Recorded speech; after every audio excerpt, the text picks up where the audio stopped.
Assalamualaikum warahmatullahi wabarakatuh. Waalaikumsalam. Waalaikumsalam warahmatullahi wabarakatuh.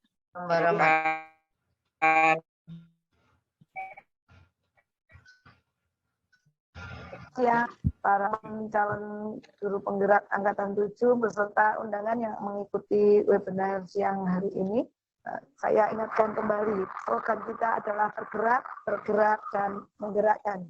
Ya, untuk webinar kali ini, tadi kita sepakati ada 3 pembicara, pemateri. Yang pertama tadi Ibu Eko Krisnaningsih, dan yang kedua ini ada dari Ibu Puspa Utami dari SMK Negeri 2 Sukoharjo yang akan menyampaikan materi mengenai kebutuhan dasar manusia. Ya, untuk mempersingkat waktu karena waktu sudah cukup siang, monggo kepada Ibu Puspa saya aturkan untuk mengisi forum ini. Ya, terima kasih Bu. Izin share screen ya. Bismillahirrahmanirrahim. Assalamualaikum warahmatullahi wabarakatuh. Waalaikumsalam warahmatullahi wabarakatuh. Waalaikumsalam. Sudah terlihat ya? Share screen-nya? Sudah terlihat, Bu. Sudah terlihat. Oke, baik. Terima kasih Bapak Ibu semuanya yang berkenan untuk bergabung dalam webinar kali ini. Nah, pada kesempatan yang baik ini, perkenankanlah saya untuk berbagi ya tentang modul 1.4 budaya positif, submodul 1.4.A.4.4 tentang kebutuhan dasar manusia dan dunia berkualitas. Oke. Untuk kegiatan pada siang hari ini, yaitu nanti adalah pembukaan, doa dan perkenalan, ya tadi sudah dibuka oleh Bu Tanti tentang doa. Kemudian yang kedua adalah inti, yaitu materi, tanya jawab dan sharing, dan yang ketiga adalah penutup, yaitu refleksi. Nah, perkenalkan, nama saya Puspa Utami ya, CDP Angkatan 7, dan sebelah kiri ini adalah Bapak Agus Siswanto selaku fasilitator kami. Kemudian sebelah kanan adalah Bapak Ihsan Zaini selaku pengajar praktik. Dan kebetulan saya mengajar di SMK Negeri 2 Sukoharjo, guru produktif APHP. Okay. Mungkin tidak semua kenal tentang APHP karena jurusan ini termasuk jurusan yang langka, ya karena tidak semua kabupaten ada. Itu APHP adalah agribisnis pengolahan hasil pertanian. Jadi mengolah hasil-hasil pertanian menjadi produk atau produk-produk di supermarket itu yang merupakan hasil pangan itu adalah produk dari APHP.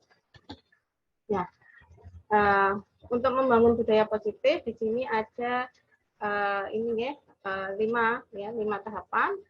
Yang pertama adalah kita memetakan kekuatan diri untuk membangun budaya positif itu yaitu kekuatan dari masing-masing murid ya, kemudian buat visi budaya positif. Jadi kita sebagai guru mempunyai visi untuk murid ya tentang budaya positif yang akan kita terapkan.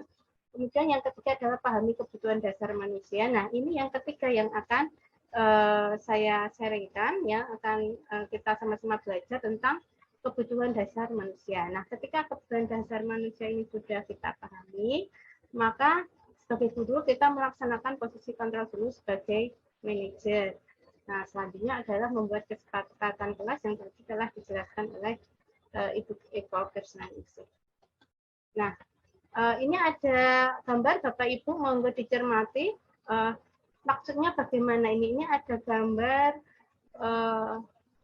orang menyusun, kemudian di sana ada pulau yang ada tulisannya goal. Maksudnya apa? Monggo mungkin ada yang bisa berpartisipasi. Maksudnya apa di sini? Monggo, ini ada pertanyaan dari Ibu Puspa. Ada yang bisa menebak gambar apa itu? Apa yang dimaksud dari goal itu? Yes. Goal itu tujuan. Gambar Ya. itu seperti anak bekerja sama dalam melanturkan sebuah puzzle Oke. hingga menuju tujuan, hingga sampai ke goalnya itu dengan bekerja sama. Begitu. Ya, lurus. Ya, terima kasih Ibu-Ibu yang sudah berpartisipasi. Jadi ini kita ya sebagai manusia punya goal, punya tujuan. Jadi seorang itu punya tindakan yang nantinya tindakan itu adalah punya tujuan. Jadi semua tindakan itu mengacu pada tujuan. Jadi setiap orang mempunyai usaha terbaik yang dilakukan untuk mendapatkan hal yang diinginkan. Nah, hal yang diinginkan itu untuk memenuhi kebutuhan dasar. Jadi kebutuhan dasar baik itu secara menyeluruh maupun sebagian. Nah, berikut tentang kebutuhan dasar. Jadi kebutuhan dasar itu ada 5, yaitu pertama adalah bertahan hidup atau survival. Jadi bertahan hidup di sini adalah terkait dengan fisik Bapak Ibu. Jadi makan, minum, kesehatan, kemudian bergerak dan sebagainya itu termasuk bertahan hidup atau survival. Kemudian yang kedua adalah cinta, kasih, ya, kasih sayang, rasa diterima atau love and belonging. Kemudian yang ketiga adalah kebebasan atau freedom, dan yang 4 adalah kesenangan atau fun. Ya, dan yang kelima adalah penguasaan atau power. Nah, itu adalah 5 dari kebutuhan dasar manusia. Jadi setiap manusia mempunyai 5 kebutuhan dasar yang seyogyanya harus dipenuhi. Kemudian siswa, ya, biasanya kita melihat siswa yang melakukan perbuatan yang bertentangan dengan nilai-nilai kebajikan atau melanggar aturan, berarti mereka gagal dalam memenuhi kebutuhan dasar mereka. Jadi ada sebagian kebutuhan dasar yang belum terpenuhi. Nah, dari 5 itu apakah? Nah, dari masing-masing siswa itu punya kebutuhan dasar yang belum terpenuhi yang berbeda-beda. Jadi tergantung dari perilaku mereka. Nah, ini contoh ya, contoh dari problem dari anak yang yaitu Andi ya, seorang siswa yang sering sekali tidur saat pelajaran di kelas. Nah, itu gambar dia tidur. Nah, kebutuhan dasarnya adalah dia bertahan hidup. Nah, solusinya kita harus tahu, yaitu sebagai guru harus penuhi kebutuhan tidur sesuai dengan kebutuhan fisiknya. Dengan cara restitusi itu, dan cara kita mengobrol kepada anak tersebut. Jadi, anak itu tahu permasalahannya, kemudian dia menemukan solusinya. Nah, di sini restitusi dalam posisi kontrol kita sebagai manajer. Jadi, anak ini kita pancing, dia tidur di kelas. Kenapa? Nah, jadi dia tahu alasannya, oh saya tidur di kelas biasanya anak SMK karena dia kerja malamnya, jaga parkir di alun-alun. Nah, atau dia kerja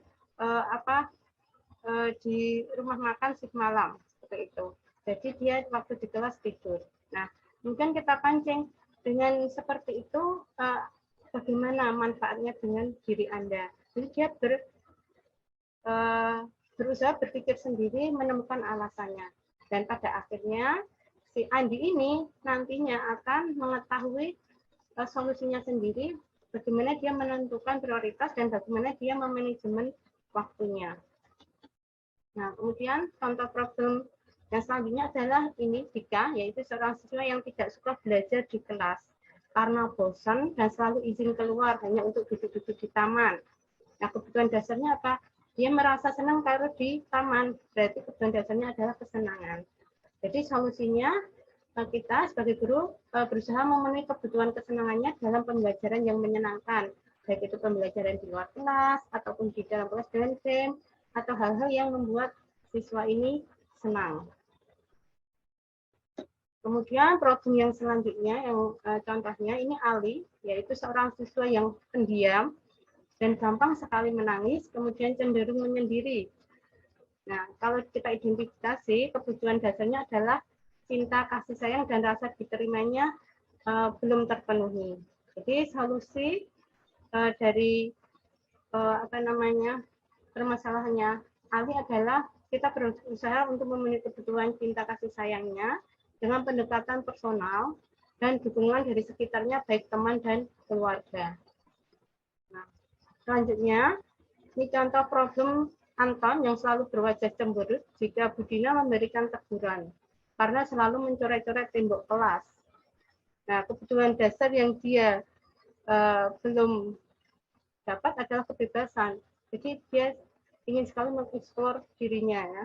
Solusinya kita sebagai guru memberikan ruang bebas berkreasi lewat seni mural atau melukis di tembok ataupun kebebasan berkreasi dan berinovasi dari ide mereka, dari ide siswa sendiri. Nah, kemudian problem selanjutnya, di mana Tony anak yang pintar, ya, namun pendiam, suatu ketika ditunjuk guru untuk mewakili lomba dan akhirnya menang. Dari hal tersebut, Tony mulai berubah yang awalnya pendiam menjadi mudah bergaul. Jadi kebutuhan dasar yang dia penuhi bisa terpenuhi saat dia sudah bisa menang dan mudah bergaul adalah penguasaan. Jadi kebutuhan pengakuan atas kemampuannya. Nah, dari solusi yang sudah ditemukan oleh gurunya adalah memberikan kesempatan siswa untuk menunjukkan kemampuan atau kompetensinya. Nah, ini ada gambar Bapak Ibu tentang berbagai macam fase kehidupan. Ya, monggo ada yang bisa berkomentar dengan gambar ini?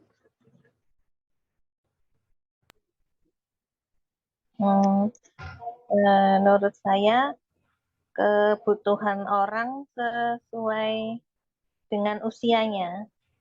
Oh, iya. Kebutuhan manusia akan berubah dan berbeda tergantung usianya. Demikian Bu Puspa. Iya, terima kasih Ibu Eko. Mungkin ada yang lain? Monggo.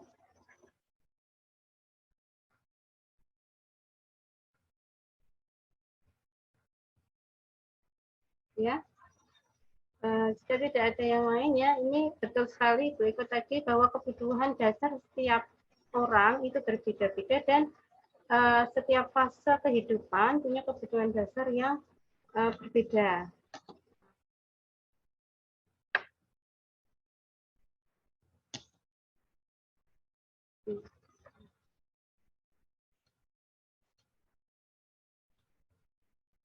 Kemudian selanjutnya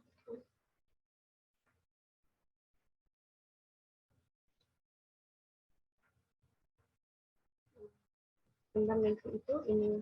Nah, jadi kebutuhan dasar manusia, setiap orang memiliki kebutuhan dasar dengan persentase yang berbeda. Dan setiap fase kehidupan mempunyai persentase kebutuhan dasar yang berbeda pula. Jadi belum tentu kebutuhan dasar saya dengan Bu Eko yang belum terpenuhi sama belum tentu, ya, karena mungkin setiap orang mempunyai latar belakang yang berbeda, ya, dan pengalaman yang berbeda setiap harinya.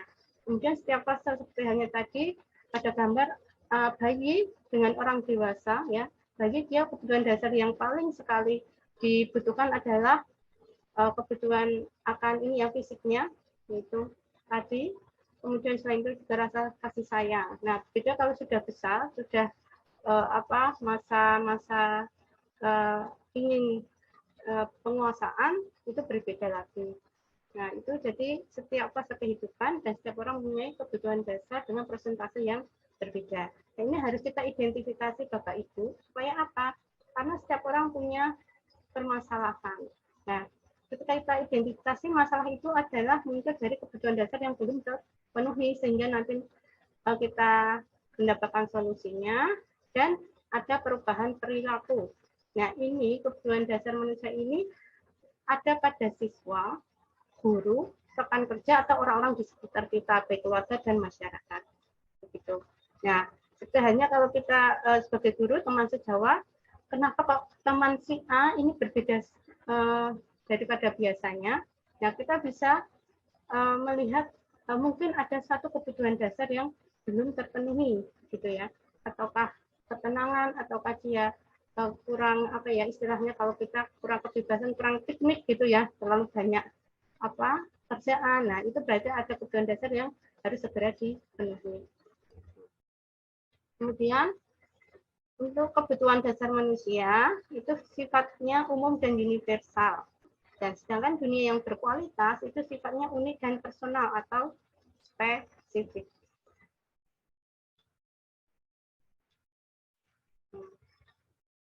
Kemudian untuk dunia berkualitas ini merupakan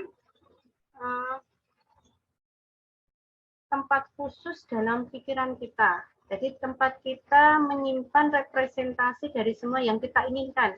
Jadi berisi orang-orang, hal-hal yang terbaik dalam hidup kita, dan membuat kita merasa bahagia dan terpenuhi akan kebutuhan dasar. Jadi terasa sangat baik bagi kita dan terpenuhinya satu atau lebih kebutuhan dasar tersebut.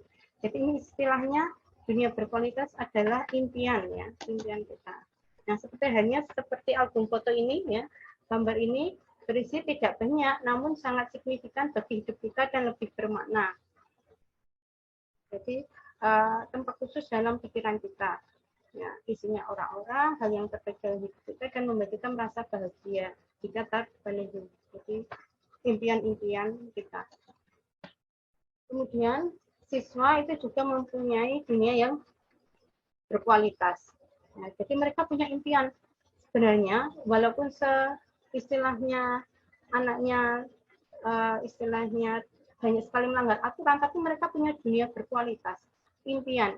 Nah, sebagai seorang guru, ya kita bertugas yaitu memasukkan hal-hal yang bermakna dan nilai-nilai kebajikan yang hakiki ke dunia berkualitas siswa, supaya anak itu mantap dengan impiannya, gitu ya, mantap dengan impiannya, dan bagaimana kita membangun interaksi yang memberdayakan dan memerdekakan siswa untuk itu membangun dunia berkualitasnya. Sehingga siswa itu bisa meletakkan diri mereka sebagai individu yang positif dalam dunia berkualitas. Karena mereka menghargai nilai-nilai kebajikan. Nah, itu. Jadi ketika anak atau siswa itu melanggar peraturan atau kan dia di luar nilai-nilai kebajikan, nah tugas kita adalah itu memasukkan hal-hal yang bermakna ya, supaya nanti ketika anak itu besar dia masih ingat nilai-nilai kebajikan yang hakiki yang disampaikan gurunya yang harus ditanamkan dari sekarang sampai besok itu masih istilahnya gatok kalau bahasa Jawa gitu, masih tertanam gitu. Nah, begitu mungkin itu saja presentasi dari saya. Terima kasih atas waktu yang diberikan. Ya. Assalamualaikum warahmatullahi wabarakatuh. Saya kembalikan kepada Waalaikumsalam warahmatullahi wabarakatuh.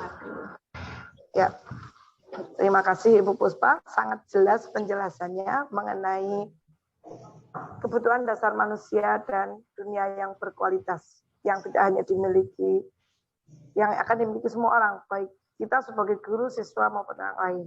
Demikian paparan dari Ibu Puspa Utami. Monggo kepada peserta webinar, baik JKP maupun tamu undangan, ada yang mau menanggapi paparan dari Ibu Puspa, baik itu pertanyaan atau sekedar sharing pengalaman yang pernah Anda alami selama menjadi pendidik. Monggo, ada yang mau berpendapat? Silahkan raise hand. Monggo, Ibu Yuni sudah raise hand. Saya persilahkan, Ibu Yuni. Oke, terima kasih atas waktunya Bu Sumiati, dan tadi paparan dari Bu Puspa sangat jelas. Jadi ini sekedar sharing sekalian bertanya nggih. Jadi ada di sekolah kami itu terdapat anak sing yang mutungan gitu. Jadi dikit-dikit gitu merasa tidak diperhatikan, terus sedikit-dikit kayak ekspresi marahnya itu terlihat sekali gitu. Nah,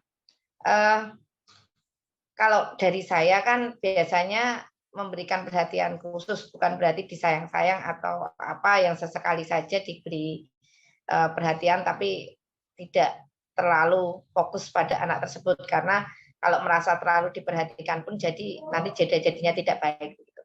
Nah, kalau dari Bapak Ibu sendiri, peserta webinar di sini, kira-kira langkah yang efektif itu bagaimana gitu agar bagi kami juga ada langkah-langkah lain, ada mungkin inspirasi bagi kami jika bertemu dengan anak-anak tersebut seperti itu di kemudian hari. Begitu Bu, terima kasih atas waktunya. Assalamualaikum warahmatullahi wabarakatuh. Waalaikumsalam warahmatullahi wabarakatuh. Terima kasih pertanyaannya Ibu Yuni. Monggo saya serahkan kepada Ibu Puspa dahulu untuk menanggapi pertanyaan dari Ibu Yuni. Baik, terima kasih Bu Yuni atas pertanyaannya. Mungkin ini nanti sharing deh sama Ibu Bapak yang lain peserta webinar. Berdasarkan tadi Bu Yuni yang siswanya yang mutungan gitu ya, kemudian sepertinya kurang diterima dan sebagainya, berarti kita identifikasi kebutuhan dasarnya dulu yang sekiranya belum terpenuhi, ya, kemungkinan rasa kasih sayang dan belum dapat diterima gitu ya. Jadi di satu sisi kita sebagai guru itu juga melakukan pendekatan personal seperti halnya Bu Yuni tadi sudah sangat baik. Kemudian yang kedua adalah kita berusaha untuk membuat sebuah kolaborasi dengan anaknya. Maksud saya anak sekelas dia. Jadi warga kelasnya. Karena pengalaman Ibu, saya ada anak itu yang dia itu pendiam sekali. Kemudian dia cuma melihat kanan kiri temannya. Kemudian dia istilahnya DWNI gitu ya. DWNI. Dan ternyata kami ya berusaha untuk membuat acara jadi sapa pagi. Jadi setiap anak itu menceritakan apa yang dia berkesan dan sebagainya di dalam kelas. Dan saat itu anak-anak berkomentar dan apa yang mereka usulkan dari cerita tersebut. Dan ternyata satu anak itu dapat giliran ditunjuk temannya. Nah saat itu dia menceritakan kenapa dia seperti itu. Nah, ternyata dia dulunya di SMP dibully Bapak Ibu. Jadi efeknya sampai besar. Jadi dibully sampai temannya, itu teman satu kelas yang mendengar itu, apa gue ngopo-ngopo, dia apa-apa kayak gitu. Enggak. Nah, gue kok orang joto sih dan sebagainya gitu. Dan enggak, diam saja. Terus sampai dia di satu sisi ada keberanian dia ngomong, ya, di mana dia dulunya pendiam, dia mau ngomong ke depan kelas tentang apa yang dia rasakan, apa yang dia istilahnya pengalaman yang paling dia ingat. Nah saat itu teman-temannya sangat mensupport dia. Oh ayo parani wae, aku kancamu deh. Jadi saat itu dia merasa oh aku kan dikonco oke gitu. Oh ini dan sebagainya. Dan selain itu saya di belakang kelas ya, saya beberapa pengurus kelas saya ajak ngobrol gimana perkembangan teman ini, tolong dirangkul ya, tolong gini-gini. Jadi ada kolaborasi antara teman-teman sekelas dia. Dan alhamdulillah dengan berjalannya waktu anak itu berubah itu. Jadi dia aktif dalam praktek, kemudian dia juga berbaur, tidak menyendiri, dan dia lebih suka bergaul dengan banyak orang. Dia nggak milih-milih, padahal sebelumnya dia hanya pendiam, kemudian kalau di istirahat dia hanya di pojok kelas, dan sekarang dia mau berbaur, dan itu sungguh luar biasa menurut saya. Ya, mungkin itu saja Ibu Bu Yuni. Ya, saya serahkan Bu Sri Martini, mungkin ada teman yang lain yang mau berbagi. Ya, inspiratif sekali, ternyata tidak harus guru turun tangan sendiri, tapi juga melibatkan teman-teman. Ya, karena perkembangan anak itu memang butuh teman sebaya. Ketika dengan orang lebih tua mungkin merasa hanya digurui, tapi kalau dengan teman kan dia bisa sharing dengan lebih bebas. Bagaimana Ibu Yuni dari jawaban dari Bu Puspa? Iya, bagus sekali jawaban dari Bu Puspa. Memang perlu kerjasama dengan teman sederajatnya, teman sekolahnya. Tapi kadang teman-teman sekelasnya itu kadang, Bu, capek sekali. Masuk kita ngertiin dia terus, dia nggak ngertiin kita. Ada yang seperti itu. Putus asa. Kemudian, lebih pun Bu, tiap ngeten masih mutung, tiap gini masih mutung gitu. Tapi yang namanya anak, ya istilahnya kita pendekatan terus, insya Allah sesuai dengan yang disampaikan dengan Bu Puspa tersebut. Jadi pendekatan kita dan pendekatan anak, dan ditambah lagi mungkin pendekatan orang tua juga. Terima kasih Bu atas jawabannya, luar biasa. Terima kasih. Sama-sama Bu Yuni. Monggo saya buka termin kedua untuk pertanyaan yang lain atau sharingnya dari teman-teman yang lain. Monggo silakan raise hand-nya, ditunggu. Ibu-ibu dan bapak-bapak. Bapaknya ada dua, nggih. Monggo mungkin dari teman-teman yang ada berpendapat. Saya yakin di setiap kita punya anak yang khusus seperti ini, meskipun dalam kasus yang berbeda-beda. Maka ditunggu sharingnya supaya kita bisa berbagi pengalaman. Monggo silakan. Monggo Bapak Ibu untuk sharingnya, segala problematika siswa ya bisa kita sharingkan. Jadi saya kok pengen mendengar bapak-bapak lagi ya. Tadi Pak Joko sudah, Pak Sugianto ini. Monggo Pak Sugianto, mungkin bisa dikasih kesempatan untuk biar ada suara bapak-bapaknya. Ya, monggo Bapak.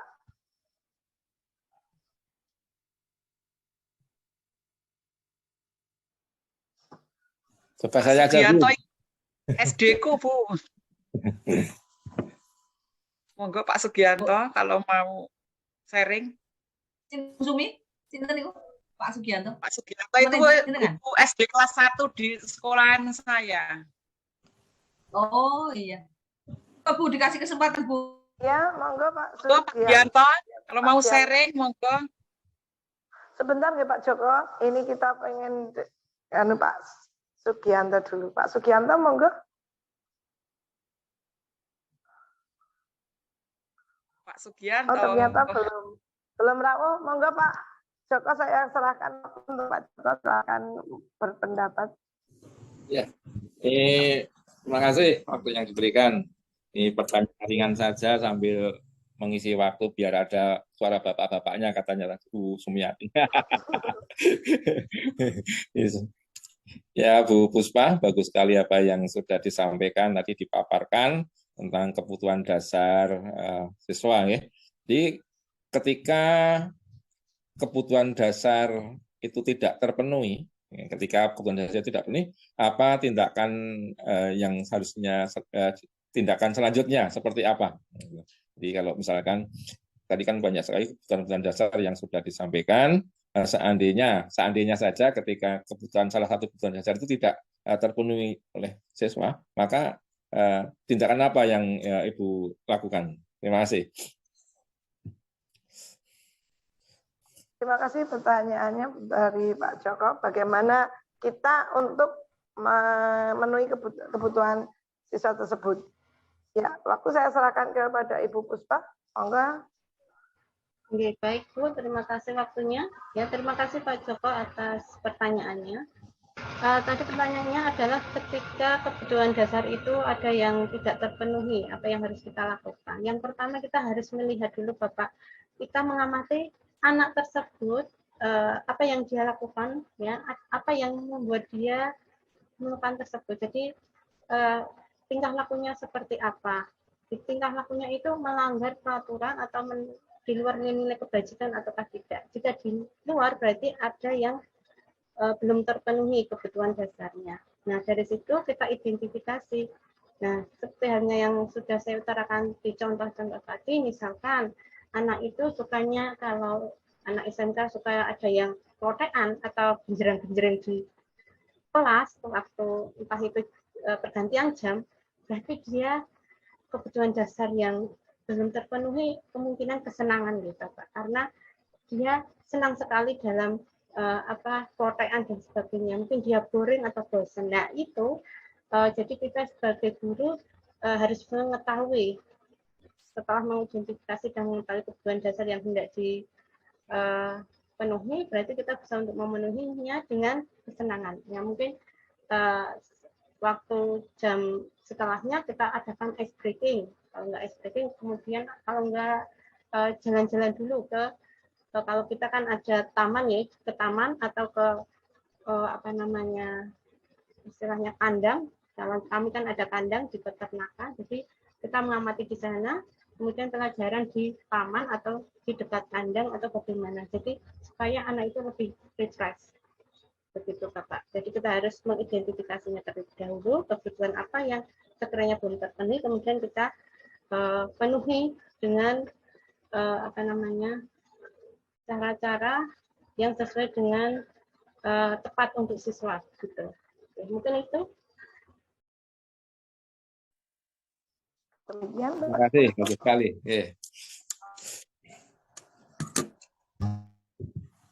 Ada waktu sekitar 10 menit, masih kita buka termin pertanyaan dan sharing dari teman-teman webinar ini. Monggo silahkan yang raise hand atau yang mau sharing, saya persilahkan.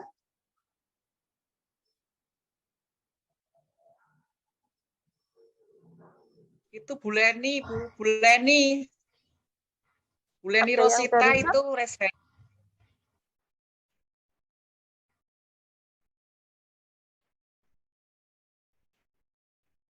Oh ya Bu Leni Rosita, monggo saya persilahkan. Ya Bu Leni, mic-nya dibuka dulu. Ya. Saya dari SDN Puron 3 Bu, dari temannya Ibu Sumiati. Ya, selamat datang Ibu Leni. Cuma sharing Ibu, kalau di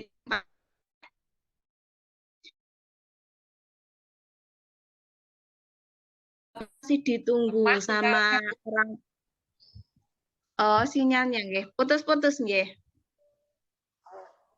Sudah jelas? Sudah kedengaran, sudah jelas. Monggo dilanjutkan. Cuma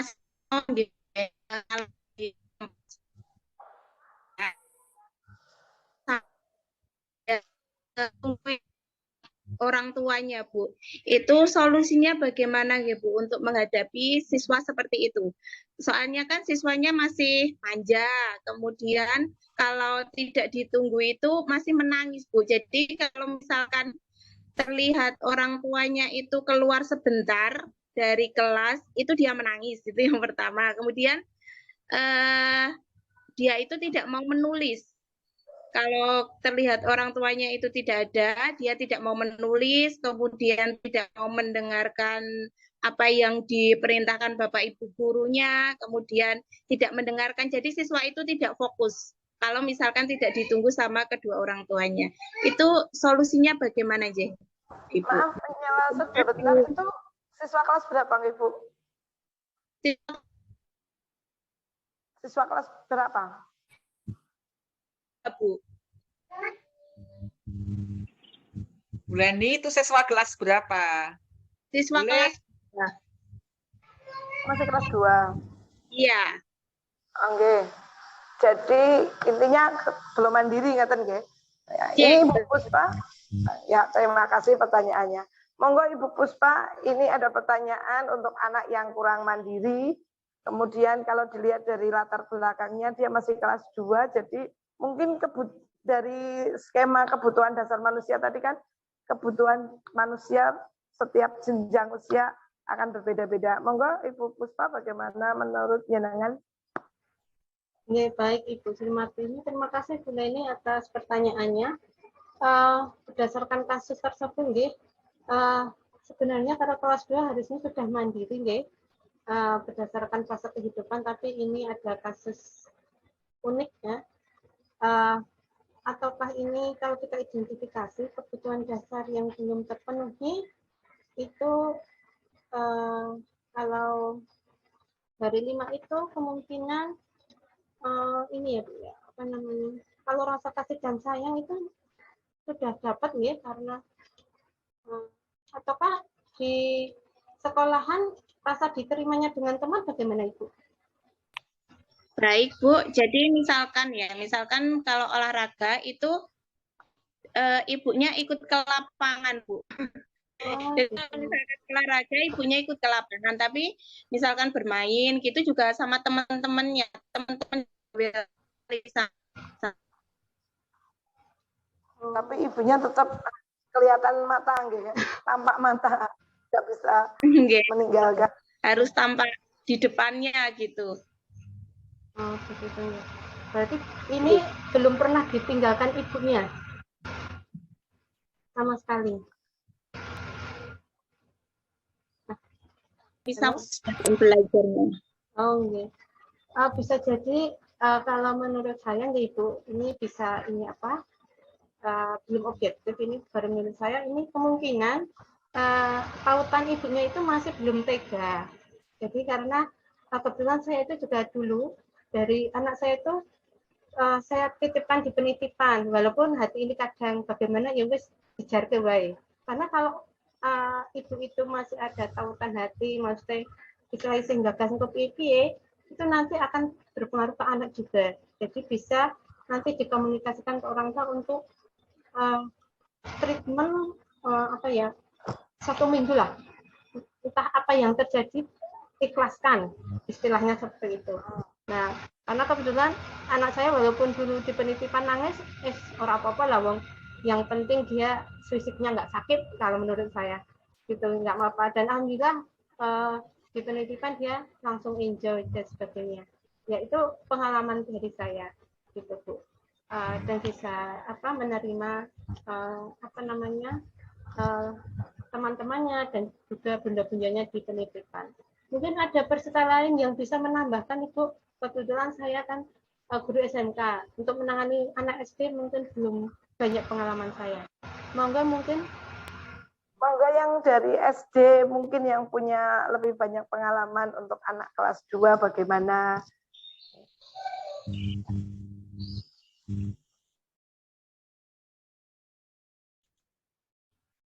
Pernah dikonsulkan ke psikolog belum? Berarti treatmentnya itu ya Bu, semisalkan dalam 3 hari sekali ditinggal gitu ya. Ya, uji coba dulu, orang tuanya jangan hanya mengantar terus ditinggal pulang. Apapun yang terjadi menjadi tanggung jawab sekolah. Ya. Ibu diminta untuk pegang. Oh, gitu. Gitu, Bu. Pernah dicoba seperti itu? Belum pernah. Oh ya, nah itu. Atau mungkin dari peserta lain yang berlatar belakang dari SD mungkin punya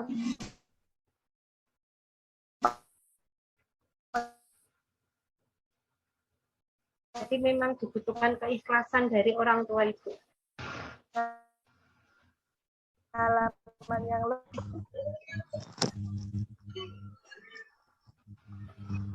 Terima kasih Bu. Iya, sama-sama Ibu.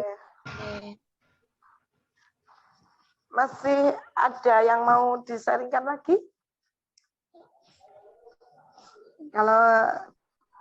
Kalau tidak, ini mungkin refleksi Ibu. Ada yang mau refleksi? Ya, ini untuk kebutuhan dasar dan dunia berkualitas. Dari tadi dunia berkualitas belum ada yang ini. Mungkin ada yang mau berkomentar tentang dunia berkualitas yang tadi disampaikan Ibu Puspa.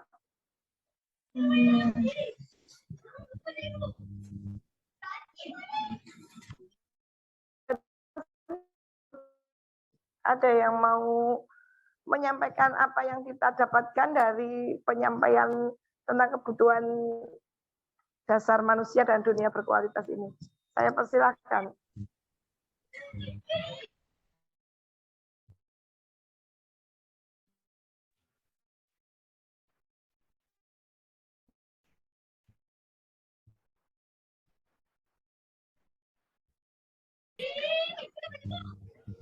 Atau dari teman-teman CGP ada yang mau membantu untuk berefleksi? Monggo, waktu saya persilahkan.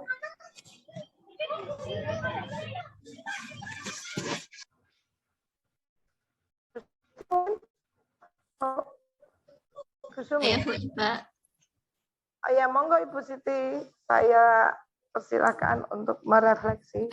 Untuk sesi 2 ini tentang apa tadi? kebutuhan dasar manusia dan dunia yang berkualitas. Saya terima kasih kepada Bu Puspa karena memang kita kemarin sudah mendapatkan materi bahkan membaca, mengerjakan, tapi ketika kita ulang itu rasa-rasanya itu ada sesuatu yang baru, pemahaman yang baru, sudut pandang yang baru begitu. Terima kasih namanya sharing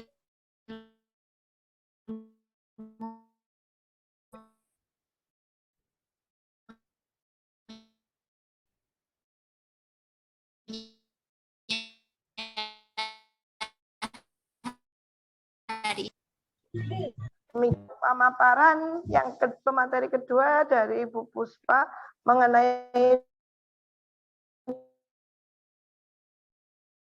kebu manusia dan ada 3 penanya dari Ibu Yuni, dari Bapak Joko dan dari Kancan. Oh, diwangi koncone ngono. Kita bisa lebih real melihat bagaimana siswa-siswa kita yang mungkin memiliki masalah dengan kebutuhan dasarnya. Kemudian diakhiri dengan refleksi dari Ibu Siti. Dan demikian untuk presentasi dari peserta yang kedua, saya akhiri. Bila ada kesalahan saya mohon maaf. Terima kasih. Billahi taufiq wa hidayah. Assalamualaikum warahmatullahi wabarakatuh. Waalaikumsalam.